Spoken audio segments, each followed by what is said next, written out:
Sit back, relax, and enjoy listening. RK just stares at Jill blankly for a moment, realizing he doesn't have the energy to lie.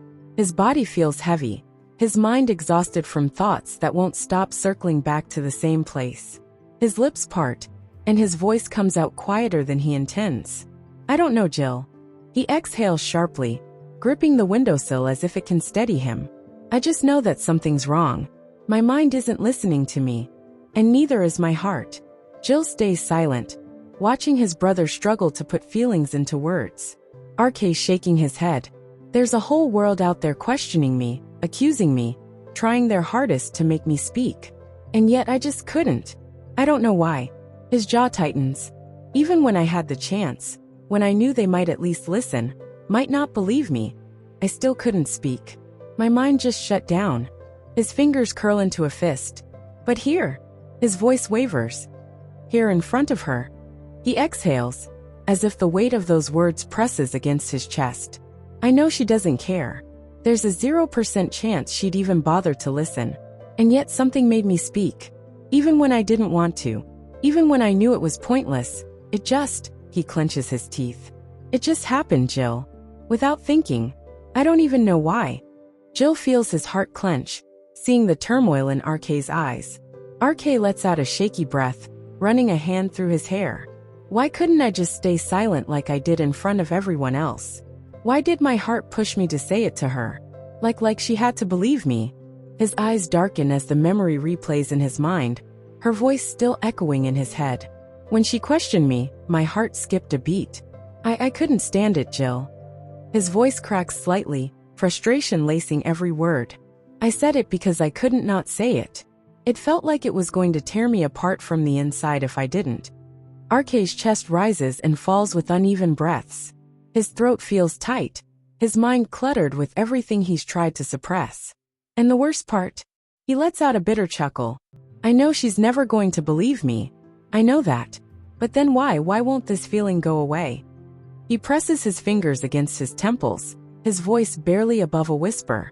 Why does my mind keep replaying it over and over?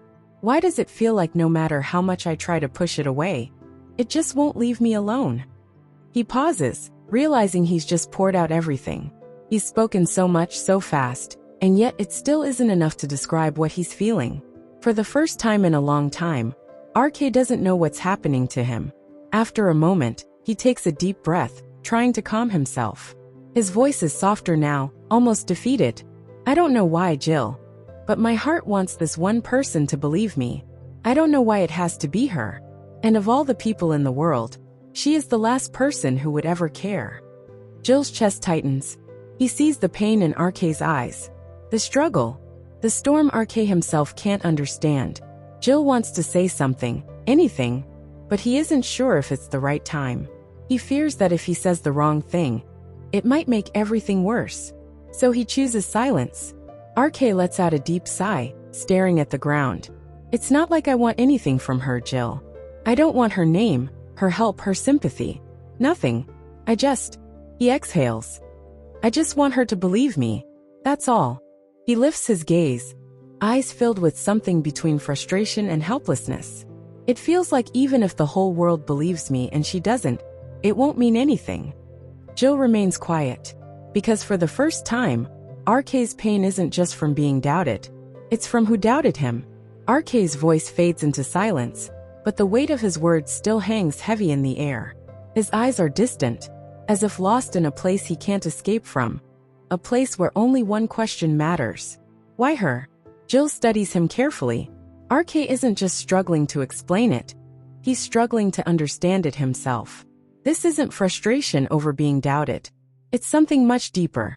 RK leans forward slightly, rubbing his forehead as if trying to ease the turmoil inside. It doesn't make sense, Jill. He shakes his head, running a hand through his hair in frustration. I knew she wouldn't care. I knew she wouldn't believe me. But that should have been the end of it, right? Then why? Why does it keep replaying in my head like a never-ending cycle? His voice rises, his frustration boiling over. He exhales sharply, shaking his head. I can handle the whole world doubting me. I can ignore their accusations, their questions, their judgment. But her? He trails off, his throat tightening. Her doubt feels different.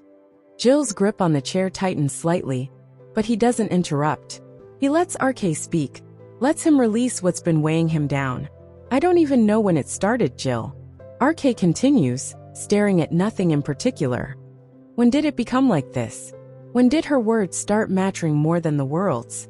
When did her gaze feel heavier than 1,000 accusations? His face darkens. It shouldn't be like this.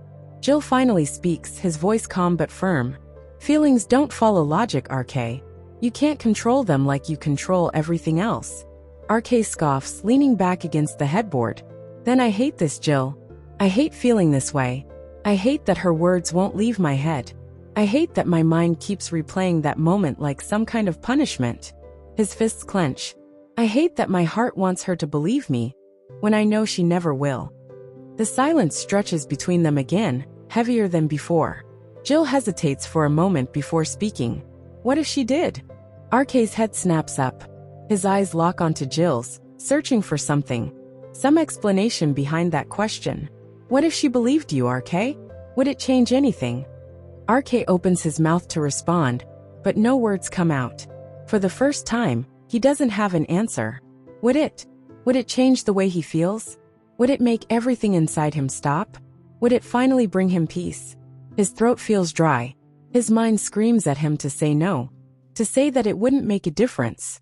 That he's only frustrated. That this is nothing more than a passing struggle. But deep down he knows. It might change everything. And that realization scares him more than anything.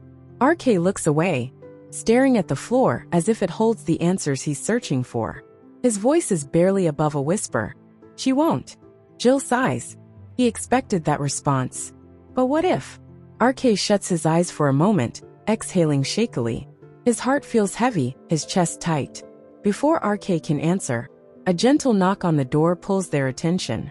Member 5 stands at the doorway, hesitating briefly, his presence unintrusive, as if he understands the weight of the moment. His voice carries no urgency, just quiet warmth. Hey, I hope I'm not interrupting, but dinner's ready. We've all been waiting for you too. Please come.